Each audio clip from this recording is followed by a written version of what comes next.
Halo guys, kembali lagi bersama saya Alvan. Pada video kali ini saya akan membahas GT Blade F40s. Jadi HP ini udah saya pakai kurang lebih selama 1 minggu untuk bermain sosial media seperti halnya nonton YouTube, nonton TikTok ataupun scroll Instagram.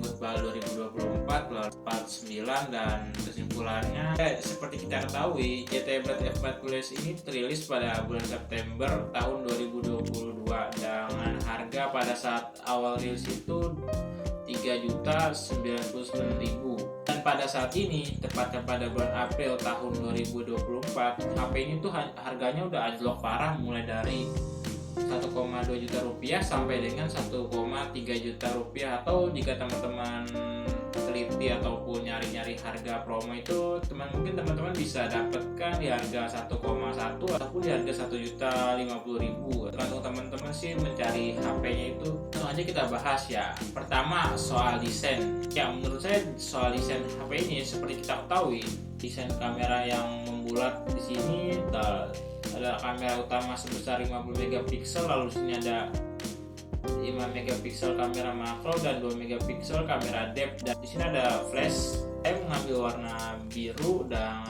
aktifnya tuh jika terkena cahaya terdapat tekstur kuning seperti ini. Lalu untuk di bagian bawahnya terdapat tulisan JTE. Lalu untuk desain frame kamera ini mengkotak ya, dimana kiri, kanan, atas, bawahnya itu mengkotak seperti HP-HP flagship lah. Untuk bagian bawah HP ini tuh terdapat satu buah SIM tray dengan type hybrid, lalu ada lubang charger type C, di sini ada speaker. Lalu di bagian kanan terdapat tombol power yang bisa berfungsi sebagai sidik jari. Lalu di sebelah kiri terdapat tombol volume up dan volume down. Di bagian atas hanya ada satu buah lubang antena, dan mungkin untuk desain HP ini ya menurut cukup bagus lah, di kelasnya cukup keren ya. Nongkrong juga saya rasa cukup oke. Lalu untuk layar, HP ini memiliki ukuran layar 6,67 inci dengan panel AMOLED dengan resolusi Full HD Plus ya. Sayangnya untuk refresh rate HP itu masih di angka 60 Hz. Tapi menurut saya itu tidak begitu masalah lah dengan refresh rate 60 Hz di HP harga 1,2 jutaan. Dan HP ini tuh untuk dipakai nonton ataupun streamingan tuh udah cukup oke ya, dengan layar AMOLED-nya ya cukup bagus lah untuk nonton film, kualitasnya cukup oke sih. Lalu yang menariknya tuh bezel HP ini tuh cukup tipis ya, di bagian kiri, kanan, atasnya itu cukup tipis, dan di bagian bawah tuh hanya sedikit tebal. Lalu di sini ada kamera dengan resolusi 8 megapiksel. Desainnya tuh seperti ini, cukup elegan lah. Dan untuk sistem operasi, GT Blade F40s ini hadir dengan sistem operasi Android 12 dengan sistem operasi Androidnya itu MyOS 12 ya. Sayangnya HP ini tidak sekalipun mendapatkan update OS ataupun update sistem operasinya ya, hanya mentok di Android 12 dan MyOS 12. Bahkan pas keamanan tuh terakhir tuh di bulan November tahun 2022 ya. Jadi ya 1,5 tahun tuh tidak update sama sekali. Mungkin ini bisa jadikan catatan teman-teman ya, kalau HP ini tuh udah nggak mendapatkan update sama sekali, hanya mentok di Android 12 dan pas keamanan itu tahun 2022 ya. Lalu HP ini memiliki kapasitas baterai sebesar 4.500 mAh, dan dengan ukuran yang tidak terlalu besar banget, HP ini memiliki daya tahan screen on time sampai dengan 6-7 jam. Pada saat dipakai itu bermain game sesekali, dengan lebih sering bermain sosial media seperti halnya nonton YouTube atau scroll TikTok atau scroll Instagram. Jadi mungkin akan lebih boros jika teman-teman sering memakainya untuk bermain game terus-menerus, atau malah bisa lebih irit jika dipakai hanya untuk bermain sosial media atau chat-chat, hanya sekedar chat-chat saja. Mungkin itu akan sedikit lebih hemat daya lah. Dan saat saya tes untuk mengecas dari baterai 3% hingga 98% hanya membutuhkan waktu sekitar 1 jam 27 menit. Ya mungkin jika teman-teman merasa teman-teman sedikit lama saat mengecas HP ini, mungkin ada masalah pada kabel ataupun pada casannya. Untuk kapasitas RAM HP ini hanya tersedia satu, yaitu 6GB per 128GB dengan type memori eMMC 5.1 ya. Untuk type memori HP ini tuh masih eMMC ya teman-teman. Jika teman-teman emang membutuhkan aktivitas multitasking yang begitu cepat dengan mulus ya, mungkin HP ini agak sedikit lemot jika teman-teman sering menggunakan HP yang type HP ini tuh cocoknya untuk HP kedua sih. Untuk kamera, HP ini memiliki kamera utama sebesar 50 megapiksel, lalu ada 5 megapiksel kamera makro dan 2 megapiksel kamera depth. Hasil kamera utamanya kurang lebih seperti ini.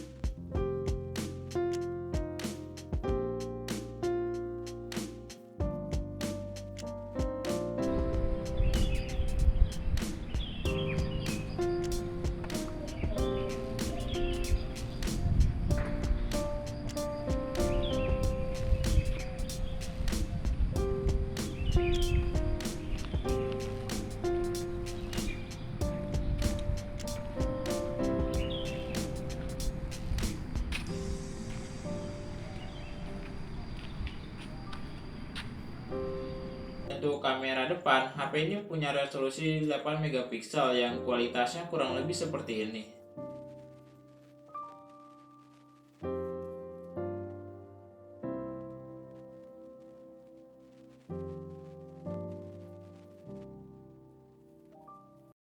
Adalah hasil perekaman kamera depan ZTE Blade F40S.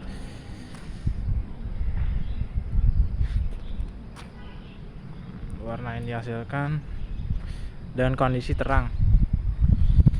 Ini adalah hasil perekaman kamera ZTE Blade F40S di waktu sore hari. Untuk yang penasaran detail kamera ZTE Blade F40S, teman-teman bisa langsung mampir aja ke channel YouTube saya. Ya, HP ini sebagai chipset Unisoc T618 dengan skor AnTuTu sekitar 280 ribuan. Chipset ini mempunyai inti octa-core dengan fabrikasi 12 nanometer ya. Chipset ini tuh udah cukup lawas ya. Chipset ini tuh rilis pada tahun 2018 atau tahun 2019 gitu kalau nggak salah. Dan untuk performa game, saya udah mengetes beberapa game ya. Dan untuk performa game itu juga tidak terlalu stabil ya. Pada beberapa kondisi dapat mengalami frame drop, dan pada saat suhu HP ini naik hingga panas itu sering sekali mengalami frame drop. Ya, saat saya tes bermain game Free Fire pada grafik sedang dan refresh rate tinggi cukup lancar, namun pada beberapa kondisi atau saat pada musuh rame itu cukup agak nge-frame sedikit ya. Saran saya sih untuk menurunkan saja grafiknya ke rendah atau rata kiri, itu mungkin akan lebih nyaman untuk bermainnya sih.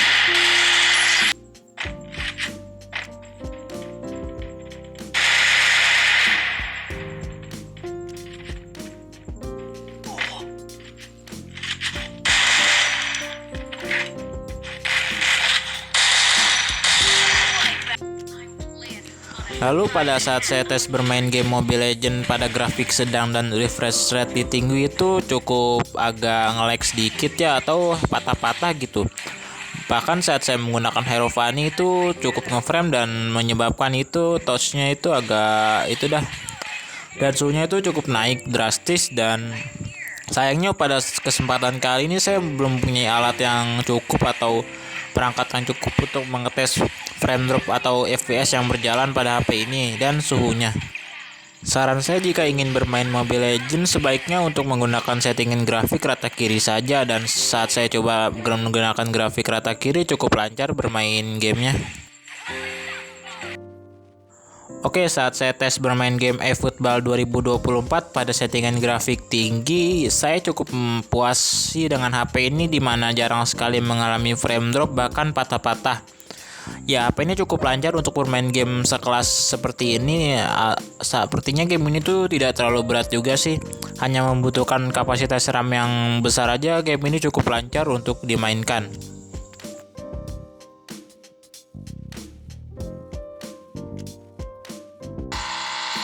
Dan yang terakhir, pada saat saya tes bermain game PUBG Mobile pada settingan grafik HD dan refresh rate di high, sering sekali mengalami frame drop, bahkan suhu HP naik drastis. Ya, saran saya jika kalian ingin bermain PUBG Mobile sebaiknya untuk menggunakan grafik smooth dan reframe rate di low atau medium. Saat saya coba itu agak sedikit lumayan enak lah mainnya, tidak begitu lag atau adanya frame drop. Oke, jadi kesimpulannya menurut saya GT Blade F40S ini masih cukup oke untuk dibeli di harga yang sama jika dibandingkan dengan brand lain. HP ini hampir sama, tidak jauh berbeda. Mungkin HP ini sangat saya rekomendasikan untuk HP kedua ataupun HP untuk orang tua ya, masih oke lah. Lalu untuk kualitas layarnya AMOLED-nya cakep, kamera 50 megapiksel walaupun biasa aja tapi lumayan, tidak jelek-jelek amat.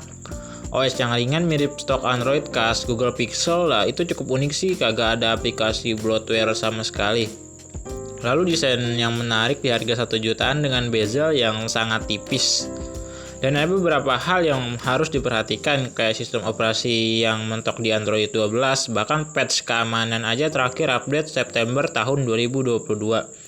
Lalu tidak adanya lubang jack 3,5 mm walaupun di paket pembelian diberikan dongle Type-C to 3,5 mm dan speakernya hanya 1 biji dan SIM tray tidak triple slot, hanya hybrid.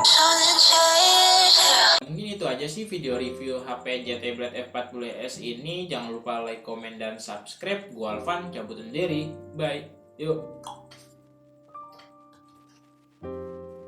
Oke sih.